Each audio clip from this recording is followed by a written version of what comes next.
Hello everybody and welcome to Chicago's Cars, where we'll be visiting Chicago area car shows and highlighting some of the coolest cars. I'm Ken, your host, and without further delay, let's head out to the car show.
We're here at the South Elgin High School's annual auto show, and let me tell you something.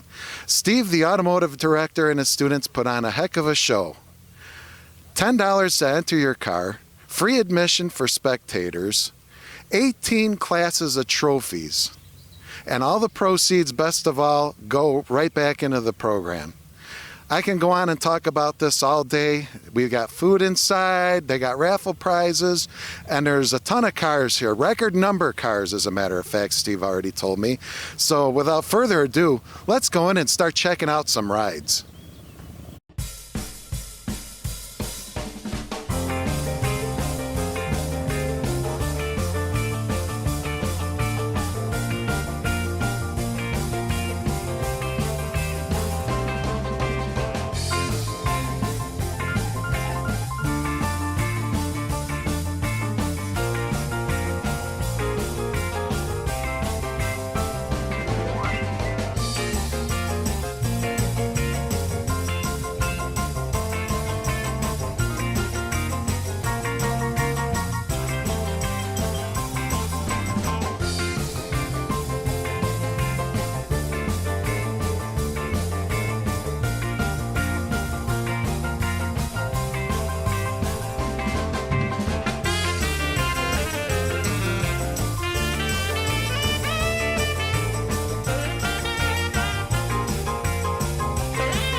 This 1969 Lincoln Continental Lehman-Peterson Executive Limo is the last of the suicide door generation and was driven in by a sophomore here at SEHS named Riley, who chauffeured her dad to the show. According to their website, Lehman-Peterson was founded when racing enthusiast George Lehman and race car builder Robert Peterson met and merged their passion for automobiles. Lehman-Peterson unveiled America's first stretch limousine in 1962 at the International Auto Show in New York City. Lehman-Peterson is still in business today, and you can purchase a new Lehman-Peterson stretch limo from their facility right here in Arlington Heights, Illinois. As for the Lincoln made the Continental with suicide doors from 1961 to 1969 as the only option, barring the two-door coupe, which was introduced in 1966. The Continental was offered as a four-door convertible or hardtop for most of the suicide door generation, but the convertible was dropped after 1967. Now, let's talk to Riley and find out more about her family's limo. We're with Riley, a sophomore here at South Elgin High School, and her 1969 Lincoln Continental Lehman-Peterson Executive Limo.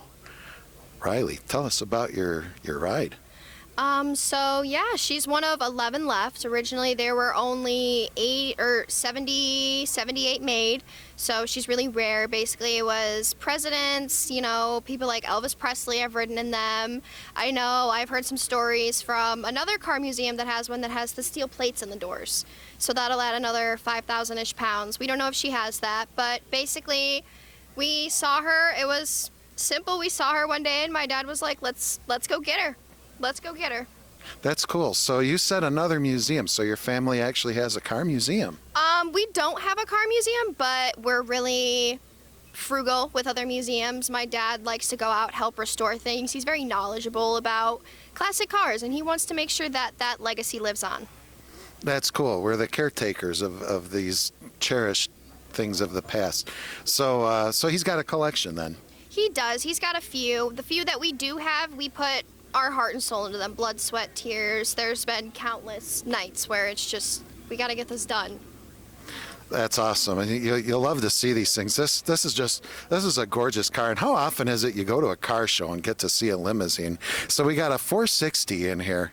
It says right on the air cleaner, Continental 460 4-valve. I mean, that's gorgeous. And people who don't know these older Continentals, everything was pneumatic.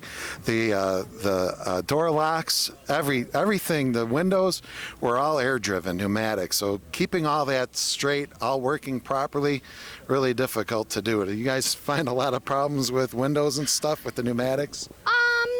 Well, when we got it, we definitely wanted to put the best of the best to avoid those problems. So at the moment, no, we haven't had any problems with it. We've had a few problems with her not wanting to start, but that's just because when she gets warm, it's a little bit harder for her to start. So we do keep them climate controlled and everything. But if it was 50 degrees outside today, she'd start no problem. But because it's 85 degrees, she might have a few problems. But other than that, electricity, everything works. Windows, air conditioning, the radio works. Everything works perfectly. She's like brand new. That's awesome. Love to see that. It's a gorgeous car. We're going to have some shots of it, of course. And Riley, thanks for talking to us today. It's a pleasure meeting you. It's a pleasure meeting you too. Yeah, I really appreciate it. It's nice to get these out because these are our history. These are our legacy. We need people to carry this on. Absolutely. Next up, we have Tim with his 1931 Ford Model A at their Virgin Car Show. The Ford Model A was the Ford Motor Company's second market success, replacing the Model T, which had been produced for 18 years. The Model A was introduced in December of 1927 as a 1928 model. By February 1929, 1 million Model A's had been sold. Model A production ended in March 1932 after 4,858,644 had been made in all body styles. This is Tim with his 31 Model A. Kind of. I love hot rods. Tim, tell us about it.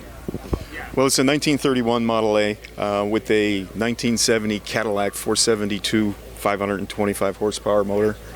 It's actually really a drifting car. It moves along pretty well, but it's been totally customized. It has an air ride suspension, so it lowers down to less than 2 inches off the ground when I park, and it's just a fun ride. That's awesome. And you say you picked it up recently? About 6 months ago, yeah. And is your first time out with it? It's the first show I've been to with the car. How many cars are in the C-Class? I don't even know how many are in the C-Class. I just hope that all the people wrote down 1931 because it was pretty cool. They gave me the same car number as the year of the car. That's pretty cool. Anyway, we love it. We're gonna, we got some shots in that we're plugging into the video, and we'll have a good look at it. And anything in particular you want to point out? Well, everybody asked me the unique feature of the roof with having the plastic in the top, and that's if I'm first at the traffic light, I can see the traffic light, otherwise I can't see it. I've had that problem. That's pretty smart. Well, all right. Thanks for showing us your ride, Tim. All right. Have a great day. You too. Next, we're with Tracy and her 1948 Ford F1 pickup. The first generation of the Ford F-Series, the F1, was produced from the 1948 to the 1952 model years and was available with 2 flathead V6s and 2 flathead V8s with horsepower ranging from 95 in a 226 cubic inch V6 to 145 in the largest 337 cubic inch V8. By the way, Tracy tells us she picked up the wooden gear shift knob out of her grandparents' shed when she was 9 years old. Who would have thought? Tracy also published a book called The Sinner and the Saint, which is a book of poems, short stories, and photographs, some of which feature her F1 pickup. Check it out at your local bookstore. Now, let's go talk to Tracy and learn some more about her F1 pickup. This is Tracy with her 1948 Ford F1. Tracy, this is pretty cool. I love original looking trucks, and it's got some patina. Tell us about it. Well, I was looking for a truck for about 3 years. I had a friend looking for a truck for me, and he found this one on Facebook, actually. It came out of a barn in Iowa, and the former owner restored it a little bit. It still had gas in the tank when he found it in the barn, and the last license plate on it was 1971. So I've had it for about 2 years now. Wow. Now, the person that got it, that restored it, how long did they have it? I think he had it probably a couple of years, and he's out of Sterling, Illinois. So we went down there with a trailer and picked it up and brought it back up home. So it looks like he did a light restoration. Would you call it a light restoration? I would, because when I first got it, it still had all different kinds of paint on it and stuff. So he got it running. When we pushed the button to start it, it started right up, and it's got a V8 flathead in it. Nice. See, now that's something that's cool. The push button start back in 1948. See, they were ahead of their time back then. So what else do you want to tell us about it? You got a flathead V8. What cubic inch? I have no idea, but he's kind of a celebrity. He's on the cover of my book that I just published recently, and a lot of local photographers are using him for a backdrop in the area. Oh, wow, that's totally cool. So we got a genuine barn find that's now becoming a celebrity. You never know what can happen. That's why we got to rescue these jewels from the barns and garages and whatnot. And bring them back to life. Use them. Don't just part them out and destroy them. We want to make them good again. And this is the current keeper of this Ford F1 from 1948. This is awesome. And Tracy, thank you so much for sharing it with us. Thank you. Coming up next, it's the student engine teardown demonstration. Don't leave us now. You don't want to miss this.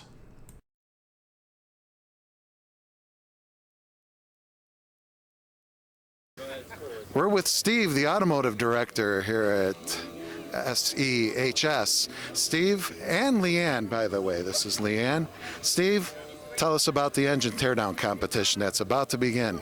The engine teardown competition is a group of 5 high school students that disassemble a small block Chevy and put it back together and race against the clock. It's approximately 125 bolts, 64 components. They have to put it together as if it was going to run. So all torque specifications, sequences, valve lash, distributor position, it all has to be correct. Here's Leanne, my coach. She's been coaching our team for 5 years. 6 years. Yeah. And you want to introduce the team real quick? Yep. So on the front end we have Naya, and then at table we have Logan. Cylinder heads today we have Dan, who is stepping in. One of our other team members is actually out today, but we also have, I can't think of their names right now. Bottom end is Roman, and then we have Ben as well. So this is everyone that's all grouped together behind us now, right? All right, excellent. This is my absolute favorite part of this car show, and it's unique to anything I've seen in every other show. So now that the show's back, they were on hiatus a couple years because of COVID. I'm stoked, and I'm so glad that we get to film this. And Steve, I want to thank you probably a million times today. Thank you so much for having us and spending time with us. And Leanne, good meeting you too. We're gonna get some shots of this first engine teardown expedition, and then we'll check out some more rides. We managed to miss the student engine teardown countdown, so we'll just do one ourselves. Ready, set, go!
All right, that was awesome. These guys were fast. Leanne, how quick did they do this? They had a time of 33:14. 33:14. It was 12 seconds to tear down, and how many to, or 12 minutes to tear down? I mean, the heat's getting to me. And how many minutes to put back together?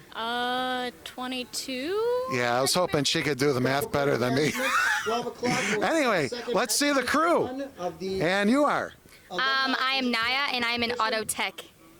I'm Roman, and I'm advanced autos. And of course, we know Leanne. Hi, I'm Logan. I'm in auto service. Find the blue box. Hi, my name is Ben. I'm in automotive tech. Plenty of pencils in. All right, that's our crew. We got one more that disappeared, but anyway, this is most of our crew from the school, from classes that are currently enrolled, that just did the tear down and put back together, whatever I'm trying to say. Heat's getting to me, folks. Good God. Next up, it's gonna be the alumni class. Stay tuned. While we're waiting for the alumni teardown, let's check out a few more rides.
This 1983 Olds Tornado was gifted to Kyle by his grandfather, and this, folks, is a heartfelt story.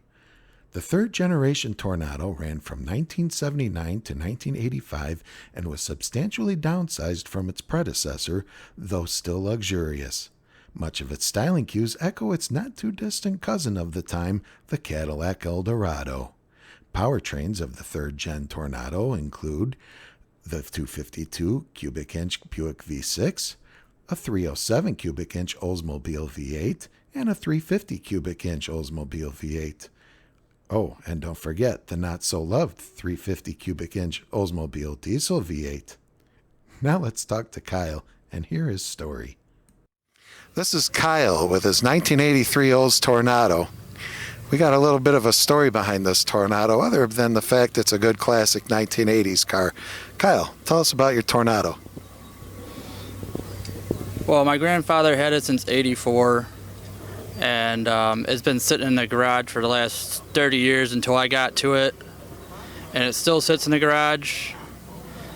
And when I was this was like 20 years ago when I asked him for it, I was about 10 years old, saying that I wanted this car when I graduate high school. And 11 years ago, he gave me the car after I graduated high school because I kept my grades up and all that. And so 5 years ago he passed, and I'm trying to keep the memories going. That's awesome when a car is handed down from grandfather to grandson and whatnot. My brother inherited my grandpa's 1991 Park Avenue until it rusted out so bad it folded in half. But it's good when we can keep them alive, keep them garaged. And have you had to do anything to it? Yeah, it's been sitting for 30 years. Of course, you got to do some small maintenance on it and stuff. But back in '84, when he bought it, some older couple was looking for an Eldorado, so I guess they traded this in for the Eldorado, and somehow my grandfather ended up with it and had it ever since. So he got it secondhand from some people. That's pretty cool. Yeah. And what engine do you got in here? It's got the 307 in it, so yeah. Yeah, the 307 was exclusive to Oldsmobile. That was actually the last, as far as I know, that was the last Oldsmobile's own engine. It was used in the Toronado. It was used in the 83 and 84 Hearst Olds, and probably a couple other cars. I'll look that up. Maybe put that in when I do my voiceover. But anyway, this is Kyle. Kyle, thank you very much for talking to us and showing us your car and the sentiment. We love it. Yeah, most of the people don't know that this is a Survivor car. Let's head back to the garage area to catch the alumni portion of the engine teardown demonstration. Can they beat the current students? We'll soon find out. Don't worry. Oh boy. We're a mess. It's Cheaters. fine. The alumni cheaters are using brake cleaner already. Well, they gotta get the advantage somehow. Cool. This is our timekeeper, Mike, over here, by the way. Okay. In 5, 4, 3, 2, 1, go! And they're off.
Who's got the knobby one though? I think it's a BMW.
All right, the alumni just finished up. Michael, how did they do? Sorry, Michael, you just took a sip of water. 33 minutes, 10 seconds. Not bad, not bad. Leanne, how do you feel about that? For not having done this in a long time and none of us ever working together as a team, really well. We beat our team by 4 seconds. So this is all people from different years, different graduations. So no one here worked, but so that was pretty good. Now, did everybody know their job before starting? No, we kind of just winged it. However you want to word that. They winged it. Well, let's see who we have here. We'll start on this end. My name's Will. I graduated in 2019. I'm Kyle from 2014. Jay from 2014. And Michael was keeping time for this last team. What was your graduation? Year 2019. Well, all right. Well, guys, fabulous job. Thank you very much. It was impressive and fun to watch. He has a greasy freaking hand over here. Great. All right. Let's check out some rides now.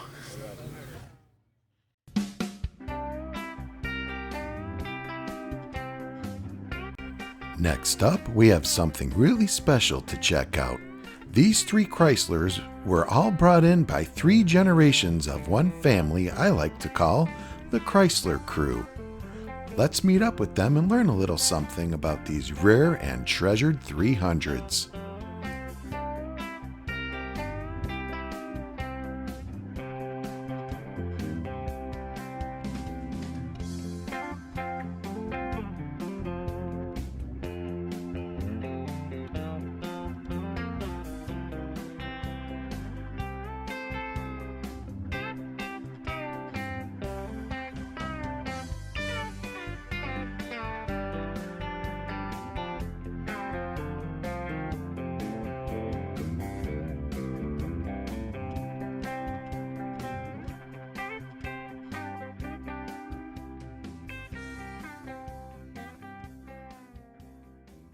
We're here with Donnie and Sean and Malia.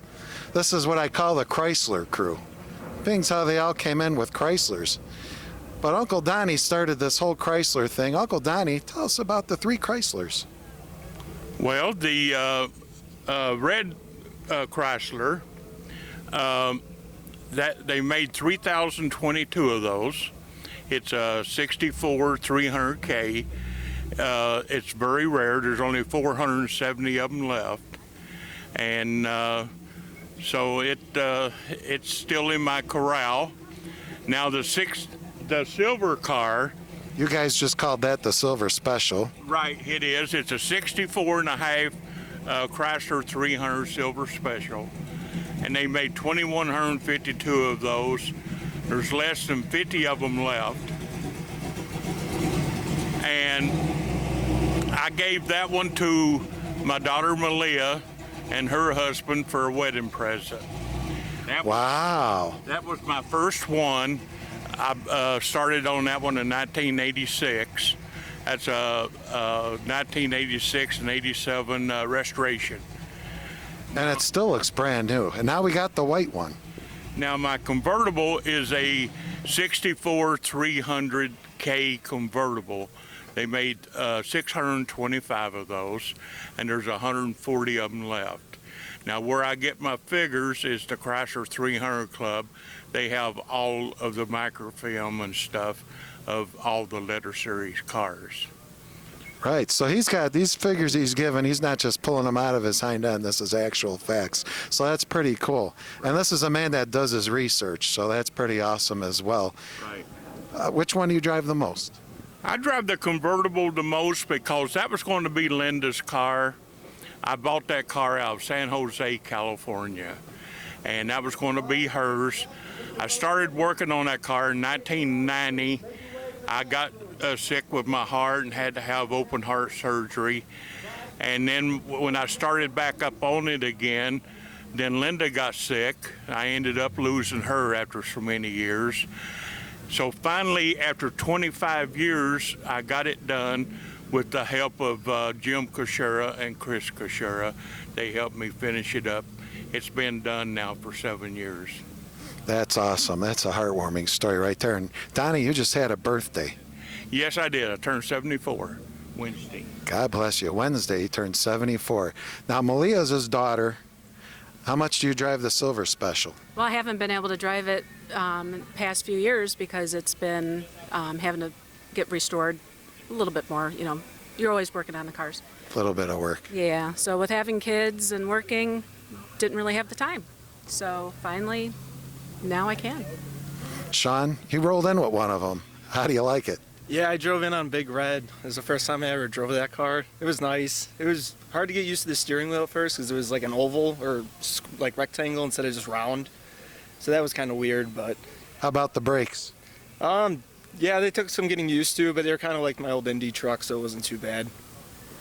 Well, all right. Well, guys, thanks a lot for talking to us, and Donnie for sharing your cars with us. I keep calling him Uncle Donnie. He's like someone that would be your favorite uncle. You just gotta love him. I am an uncle.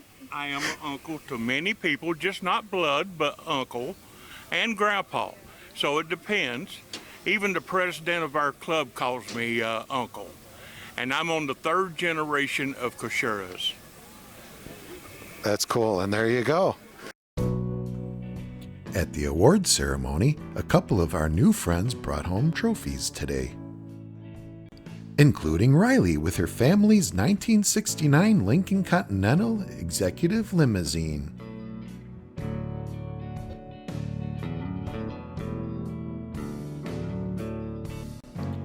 And our new buddy Tim with his 1931 Ford Model A hot rod.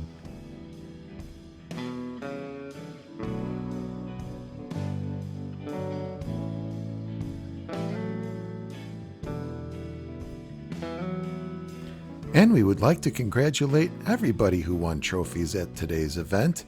They were all well earned.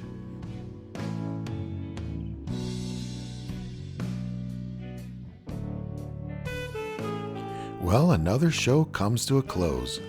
Let's go find Steve, the automotive director, and thank him for having us this year. All right, we're with Steve, the automotive director here at SEHS. Steve, how'd the show go? How do you feel it went? Oh, the show it couldn't have gone better. Great weather, great support from the community and our sponsors. Students worked their butt off because a lot of people understand this is not a traditional car show. The students, they're the ones doing all the work. They run the registration table, they sell the concessions, they sell the t-shirts and raffle. Everybody did great. Seems like the public had a really good response. Couldn't ask for a better show.